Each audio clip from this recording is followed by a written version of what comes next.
Hi, everybody. This is Dr. Shahin Ghadir, and welcome to the Fertile Life podcast. Today, we're going to be talking to someone that I've been looking forward to talking to for a while, Sydel Lee. She is a mental health advocate, and she has a lot of background in something that I love, which is fertility. And we're going to be talking to her about something very special that's happening to her in her life right now. And welcome, Sydel. How are you? Thank you. I'm good. I'm excited to be here. Excited to talk to you. Wonderful. One of the things that I love to do with my guests is I give them the opportunity to kind of introduce themselves and what their passions are and what's the most important thing you'd like everyone that is listening today to know about you. Sure. So I guess you kind of already mentioned it.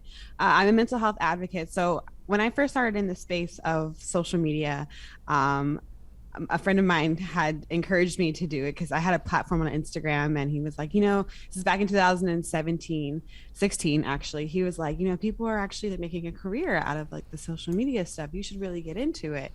And at that time, I was really going through it with my mental health. I've had 5 concussions, and I was in like a really abusive relationship from the end of high school through the beginning of college. And so just the PTSD and just all the things that happens with getting hit in the head with the ball 1,000 times and all this kinds of stuff, just the residual effects from that. At that time, I was really going through it. And so I told him, I was like, you know what, if I'm going to enter the space of like content creator, quote unquote influencer world, I want to put something that I'm really passionate about and that I kind of need for myself in that moment. So that was mental health. I really, we live in a digital world. We live in a world of social media, and I really wanted someone to relate to who was going through mental health things at the time as well. And I couldn't find anyone.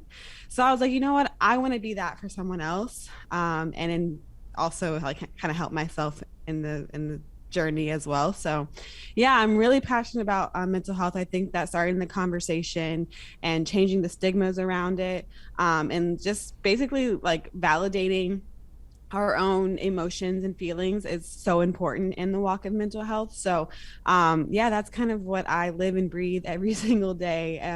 And I love it. I love being able to help others in their mental health journeys and their walks. That's amazing. So I have a question. Do you talk to individuals and have appointments, and is it just something that you're guiding people through social media and with advice that kind of uplifts life? Yeah, so I have a bachelor's degree in psychology, but Me I don't have too. my master's. Oh, nice. So yeah, I haven't gotten to my master's or doctorates yet. That is definitely in like my 5-year plan. But really, I just kind of talk about my own experiences and share my own experiences, and then some people like DM me or message me or whatever about their own experiences. But on my podcast, we actually have 4 licensed therapists co-hosts that come on, and kind of we like to say drop little nuggets of wisdom when we have guests, like everyday guests come on, or even our special guests that come on. We have those licensed therapists there that can offer that credibility to it all to help with everyone's journey. But I'm really just talking about my own personal journeys That's to lovely. let people know that they're not alone.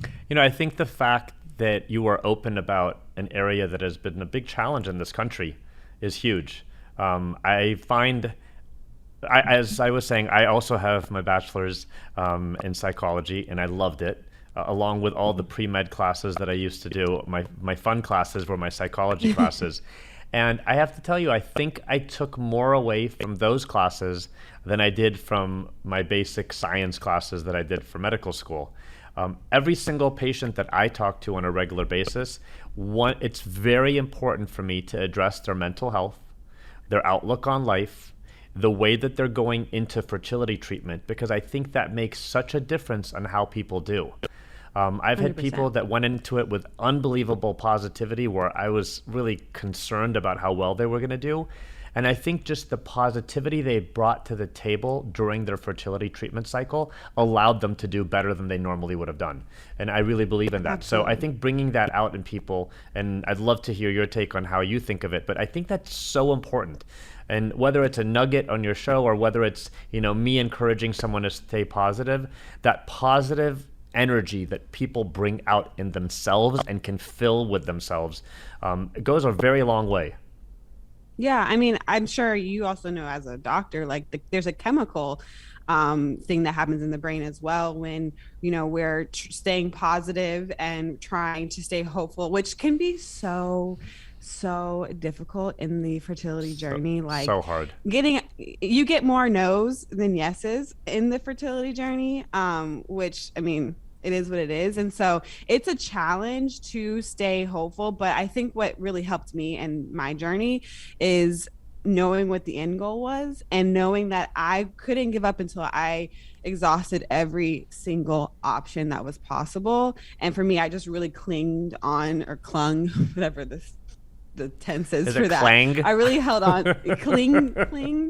Clinged. I really held on to that to push forward because I have seen, like, I have friends who are also in the fertility journey, and I've seen like the good side of it and like the really, really deep, dark side of it. And it's not an easy thing to do, but I do think that it can help you in the long run, whether even if you don't end up with that baby, staying positive and just like kind of finding different perspectives on the journey can help you in the long run either way. Sometimes I think just staying positive and knowing you've done everything you can do goes a very Yeah. long way. I'm not sure if Exactly. you're aware of this, but I have four kids, and my middle two, my twins, that are 9.5 years old, they're a product of IVF and about 2.5 years of infertility struggles that my wife and I had before we finally conceived. We decided to put two embryos because we wanted a bigger family, and we were lucky enough that it worked. But you're absolutely right. There are a lot of up and downs, a lot of Yeah. ups and downs that make the fertility journey a true challenge in many people's eyes, and I see it every day. I like to talk to my patients as much as I can.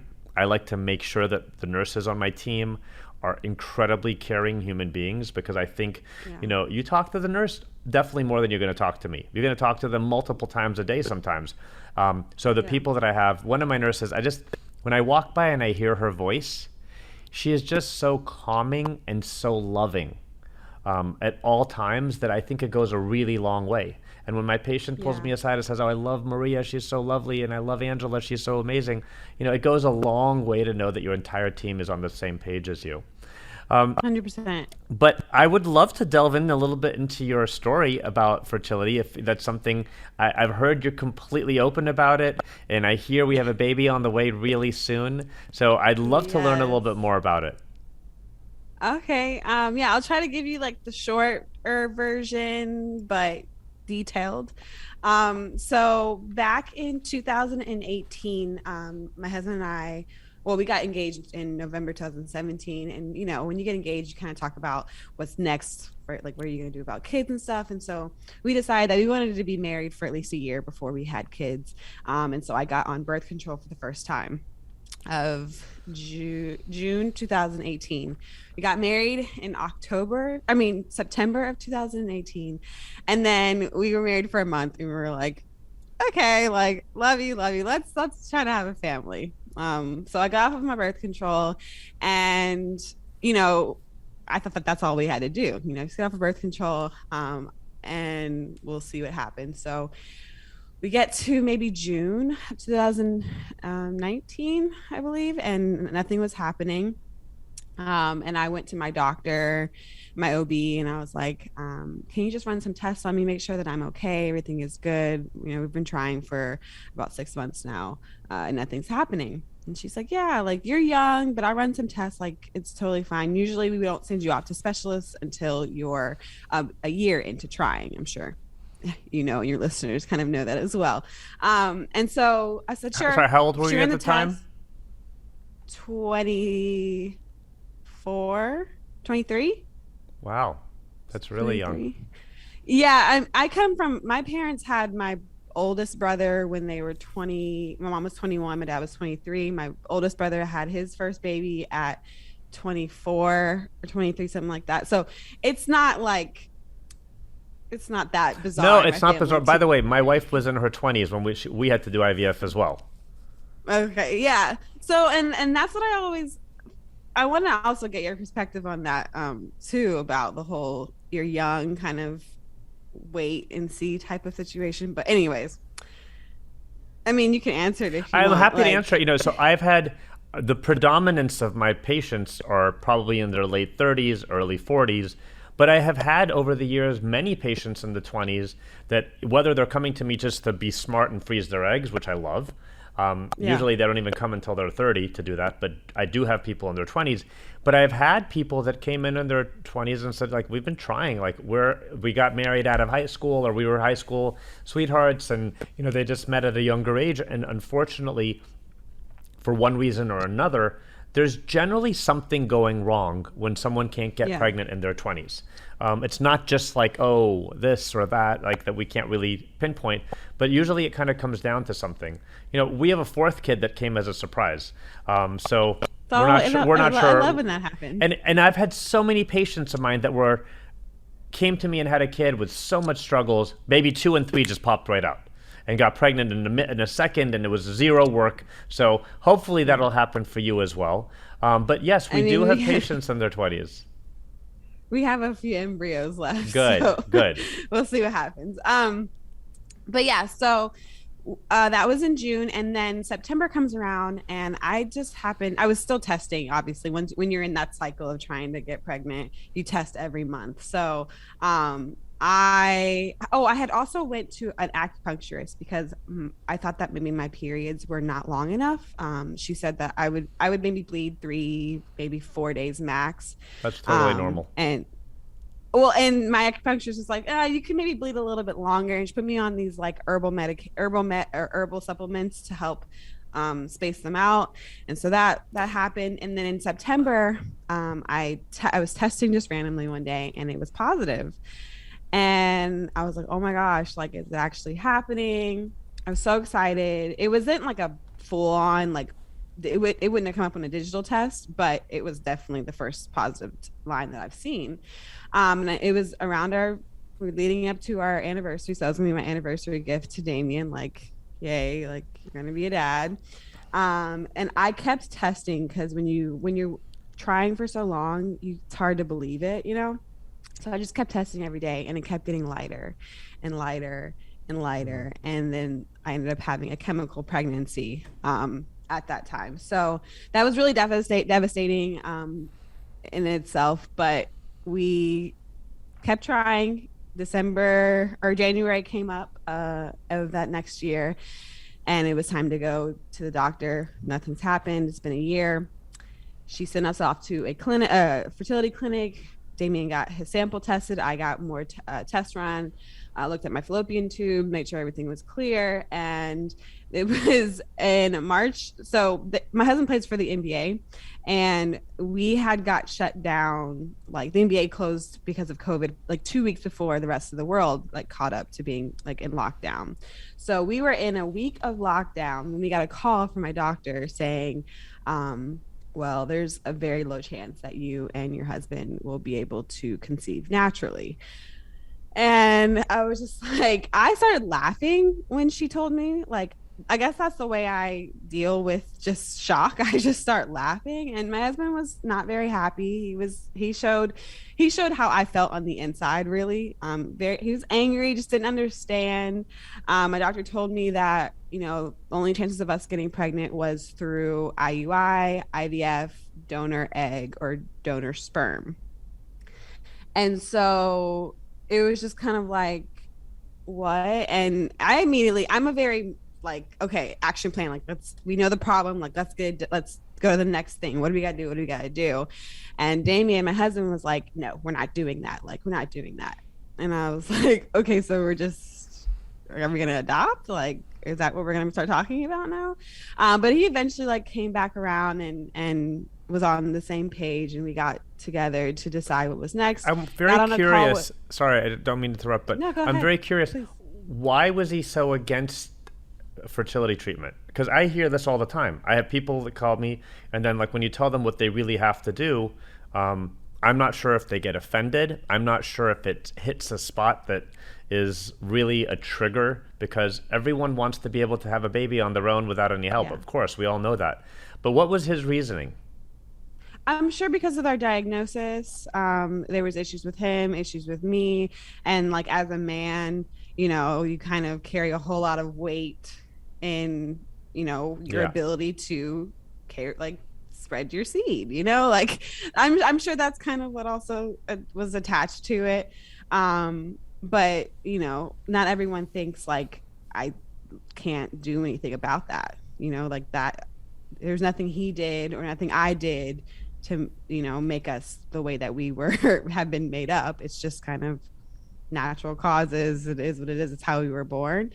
So I'm pretty sure that kind of was the where it all sparked from for him. Got it. But yeah, so we like that next week talked to our fertility doctor, and he explained to us that, like, you know, IUI is an option, but it only gives you a 10% more of a chance.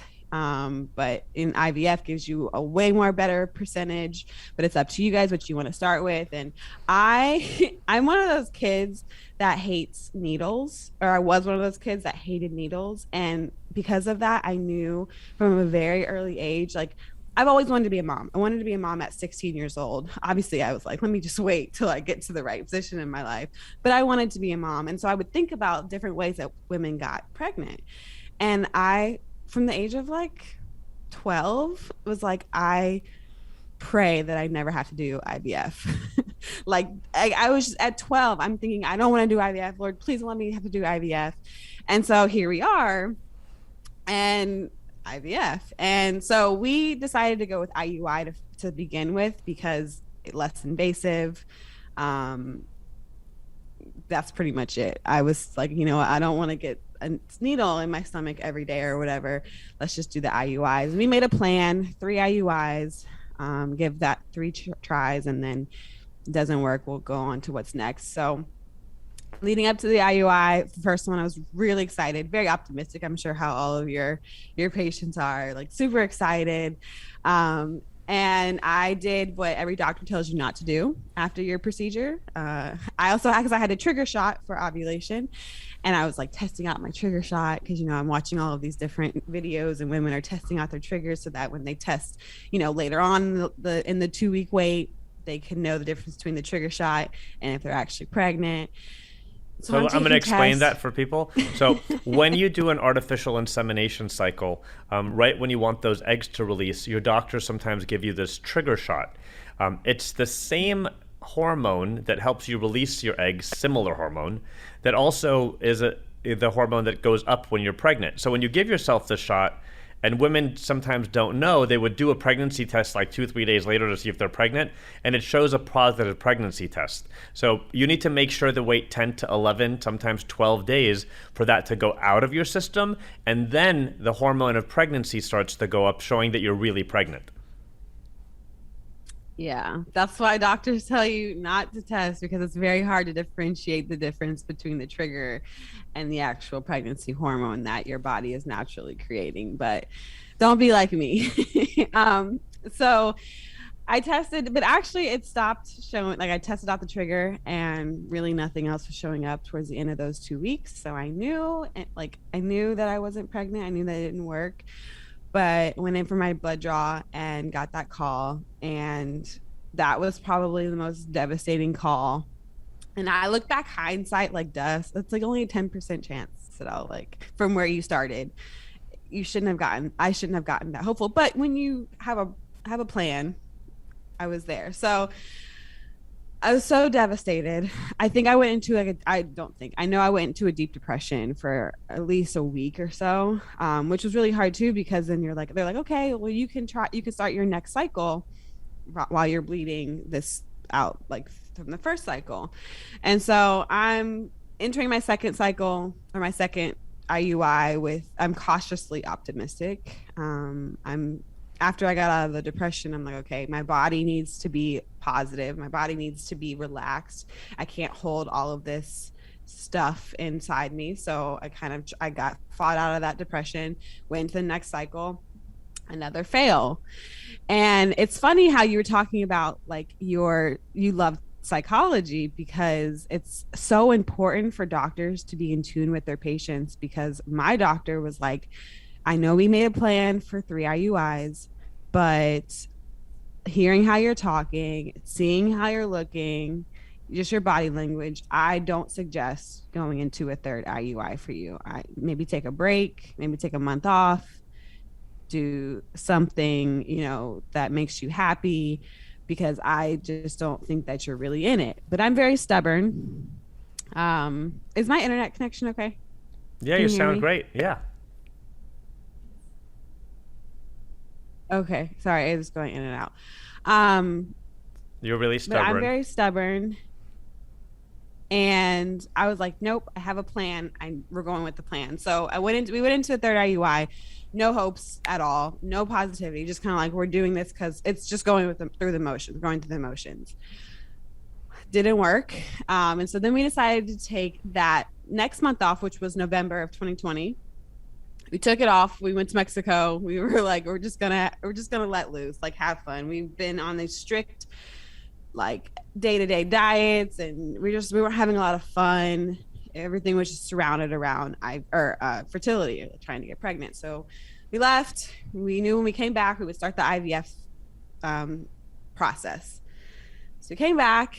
Best vacation. I highly recommend, if you get anything from this podcast, if you are in the depths of fertility treatments and you just don't know what to do, take a break. Like, it is so good to take a break. Like, that month off, not saying you have to go to Mexico or anything, but like just that month off, and just like, and if you know you have a plan for what comes next after the month, take the month and just do whatever makes you happy. If that's taking shots of tequila, or like going on roller coasters, or doing something that you normally wouldn't do in fertility treatments, like do it, because it just is such a I don't know, like a mind refresh type of situation. So anyway, that's my one advice. So we come back, we do the IVF cycle, and we did really like surprisingly well with our numbers. Like, I still get chills and sometimes really emotional when I think about how well we did. It was terrifying though, going back to the fact that like I didn't want to do like needles. Were I only they had to do were one the needle. needles as bad as you thought? No, I mean, I needed no, to they hear that. weren't. No, I need everyone to hear that. Like 99% of my No. patients, no one's excited, and some people are terrified about the needles. But like 99% of my patients, after the IVF cycle is done, they're like, that was so much easier than I ever thought. I'd do it again if I had to. Like, if we only got us one or two embryos, I would 100% do. And this is coming from someone who, like I said, is deathly afraid of needles. When I was a kid, I'd have to have all the nurses in the doctor's office come hold me down just to give me my 2 shots that I needed or whatever. Like, it was not that bad at all. So yeah, don't be scared if you're afraid of the needles. My wife not a would piece of pass cake, out but when she would see a needle or have a blood draw. And on the 4th or 5th day of injections, I was rushing home to get home, and she called me and says, "Don't rush. I already gave myself the injections." She's never passed out again. She's totally not afraid of needles anymore, and she got yeah. completely over her fear. I mean, I definitely needed someone to do the shot for me, but you 100% get used to the blood draws. Like, now, I'm not scared. I'm like, here you go. Like, here, this is the good arm right here. It's sticky right here. You get so used to blood draws and all that kinds of stuff. So if that's your biggest fear for going into IVF, don't even worry about it. So yeah, we go through that, and I go through my egg retrieval, which for me was the hardest part of the whole IVF cycle, or like process, was the recovery from the egg retrieval. I wasn't expecting it to be that difficult. I give you my numbers. I had 39 eggs. 39? 39, yes. So that's an incredibly high amount of eggs. How is it that they were concerned that you had low egg reserve, and if you made 39 eggs, that's really high. I don't know. I don't Wow, know. that's excellent. That's why I say I get like chills. Yeah. and But and for anyone that makes over 20 eggs, the recovery the week after, you're bloated and you are so uncomfortable. It usually takes for a week, yeah. about a week, and then you're fine and it passes. And I tell everyone, hang in there. You're going to get better. But I also always tell my patients before the egg retrieval, you're going to make a lot of eggs. You're going to feel a lot worse than you do now over the next week, and then you'll get better. I promise you. Yeah. But I need you to hang in there with me. And I give them this pep talk before in advance. Ever since I started to do that pep talk in advance, people are okay. They know they're going to get worse. And then I have sometimes people calling me like, Doc, I'm really not getting worse. Is that okay? And I'm like, I love you. You're great. You're not getting worse. You're absolutely great. So don't worry about it. Yeah. No, for me, I try to explain what it feels like or what it felt like. It felt like I ate a big, giant meal, like way too much food, and I can't breathe.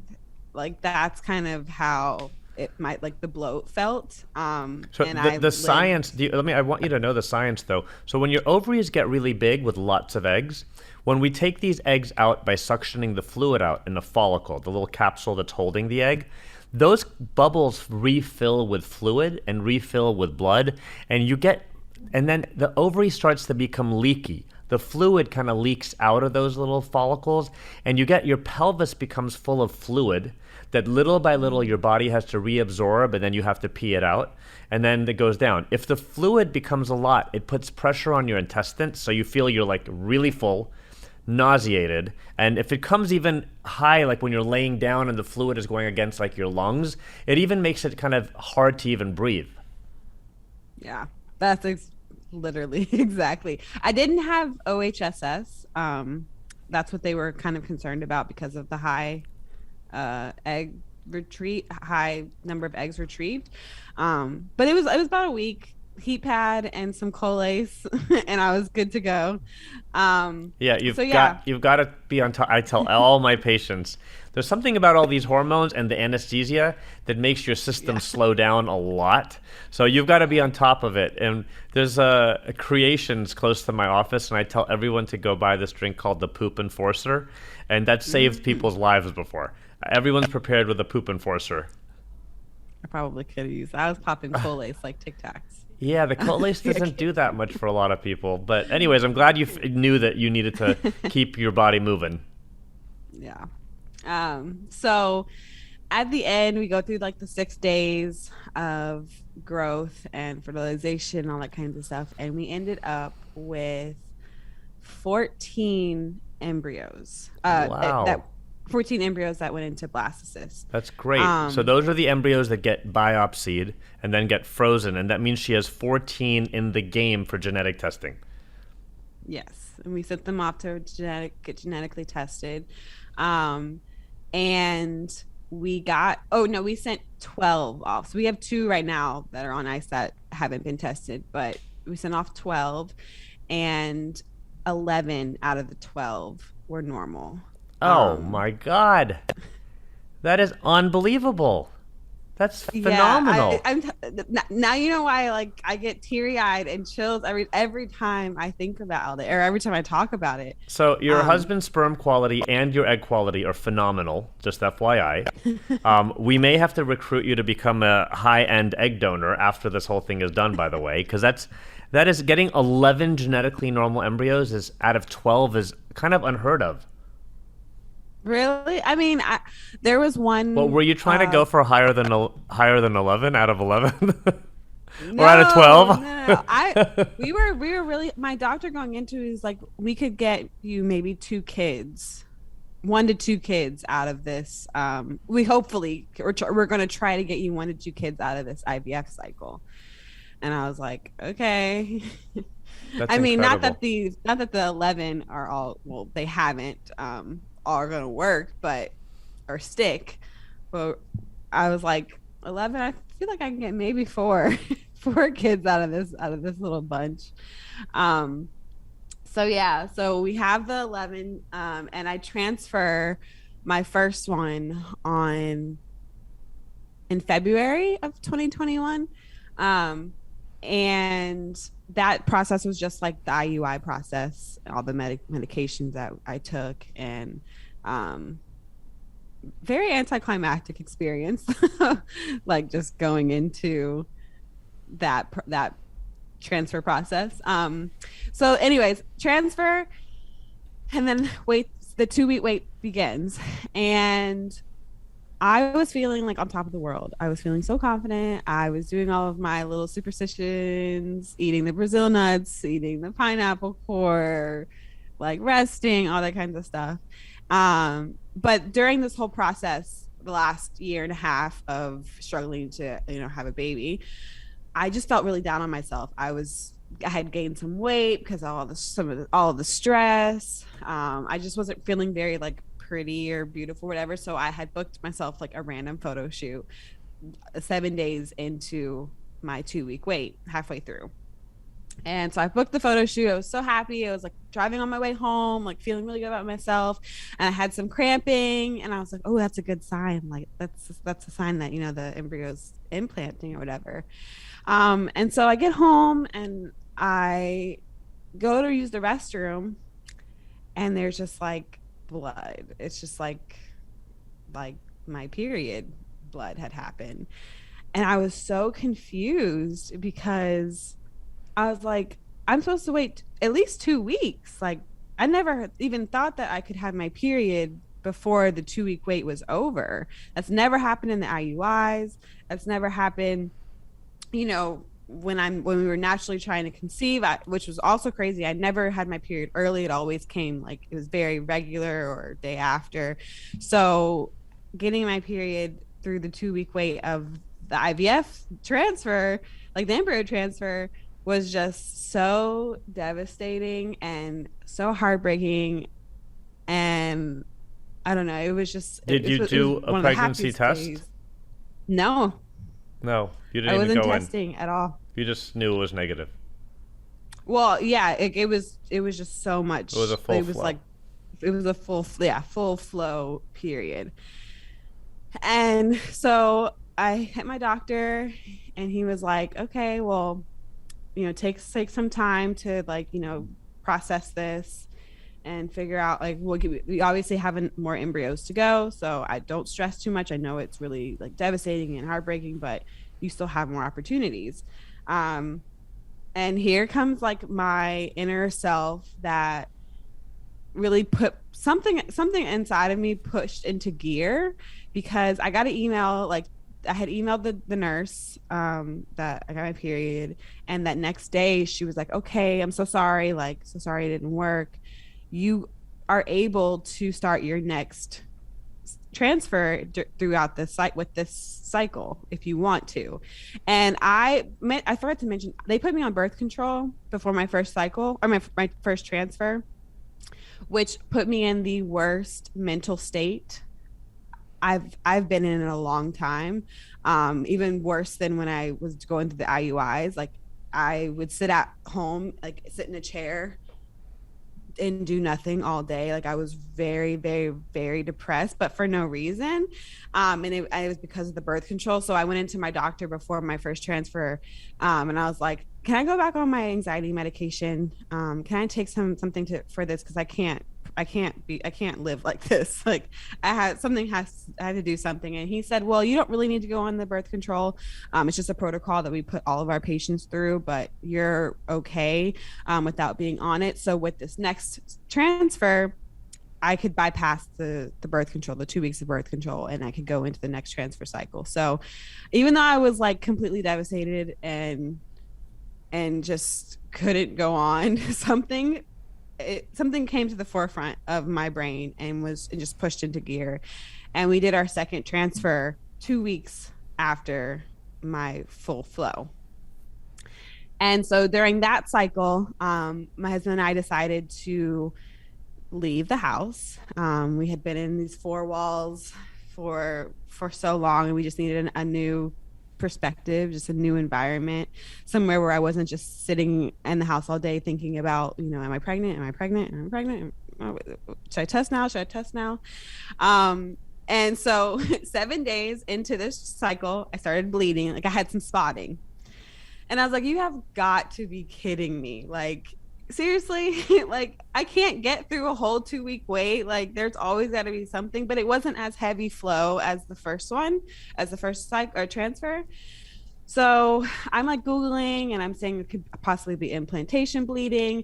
My doctor had put me on progesterone suppositories this transfer, Yeah, this transfer because my friend told me that I could possibly, because I had so many chemical pregnancies before, it could possibly be like low progesterone So levels the in the first middle of. transfer, I'm sorry, the first transfer, you didn't get any progesterone? No, Oh, because so my progesterone levels were fine. oh, Like that's they when interesting we would. because even if your progesterone levels are fine, we give progesterone injections and progesterone suppositories to everyone starting 5 days before the transfer. Okay, yeah, I know. I didn't get anything like my. I would get my progesterone numbers back on the portal after when I the day before blood Mm-hmm. work, and they looked fine. And so when I went in for the second transfer, I had asked him. I said, "Can I go on progesterone for just in case?" And he was like, "You don't really need it, but if it'll give you peace of mind, then absolutely, like we'll put you on the suppositories." So when I had that spotting, I thought that maybe it was from like my uterus or cervix, my cervix being Touched with the suppository. bothered Yeah. with the suppository thing. So I didn't know what it was. And I also was like thinking the worst because I've been here, seen this before. So we get home from our little mini vacation 2 days later, and something in me was like, I should probably take a pregnancy test because I also throughout this process like kind of lost my appetite.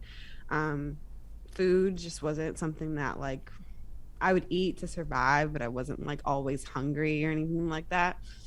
And so, but on those trip, I was so hungry. Like I would want to eat everything that like I saw. Just feed me, feed me, feed me. And so that just seemed weird. So I tested early one morning, 10 days past transfer. Um, and I used one of the Amazon cheap ones because I was like, it's probably not, I'm not going to waste a first response on this, but whatever. And it was like the most clear second line I've ever seen, even with the Yay. chemical, even with the chemical pregnancies, even with the testing out my ovulation trigger, it was more clear than any of those, and I couldn't believe it. And so then I pulled out the first response, pulled out the clear blue digital ones, tested all of those. I'm stacked. I was always stacked with pregnancy tests, and they were all positive. And I just cried, like sat there. I called my sister-in-law because she was kind of going through similar things, and I was just like, I'm like, I think I'm pregnant. And so 4 days after that, I went in for my blood test. My HCG level was like 3,000, a little over 3,000. And everyone was like, "You're having twins." I'm like, "No, no, I'm not. That embryo did not split. It's okay. Stop wishing twins on me right now." But yeah, so I got my positive on March 9th of 2021. And I am now 34 weeks pregnant today, Wow. actually. Congratulations. That's And unbelievable yeah, story. And it makes me feel so good hearing stories like this. That's great. yeah.